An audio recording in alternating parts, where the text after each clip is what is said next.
चंदगड तालुक्यातील पोरेवाडी येथील घटप्रभा नदीवरील नळ पाणी पुरवठा योजना उद्घाटनाआधीच कोलमडल्यानं ग्रामस्थांमध्ये तीव्र संताप व्यक्त होत आहे. सन 2012 ते 13 मध्ये राष्ट्रीय पेयजल योजनेअंतर्गत 50 लाख रुपयांची पाणी पुरवठा योजना मंजूर झाली होती. घटप्रभा नदीच्या काठावर जॅकवेल आणि पाण्याची टाकी उभारण्यात आली. मात्र कामाचा दर्जा अत्यंत निकृष्ट आहे. पाईपलाईन, व्हॉल्व्ह आणि यंत्रणा अपूर्ण असून मोटर शॉर्ट झाल्याचं समोर आलंय.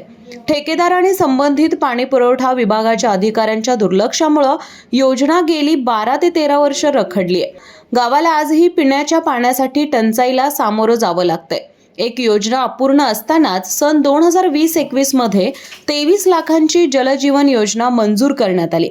मात्र प्रत्यक्ष पाहणी न करता निधी मंजूर केल्याचा आरोप ग्रामस्थांनी केला आहे.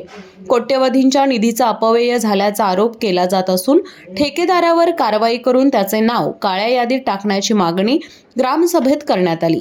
मे 2026 मधील महालक्ष्मी यात्रेपूर्वी योजना पूर्ण करावी अशी मागणी ग्रामस्थांनी केली आहे.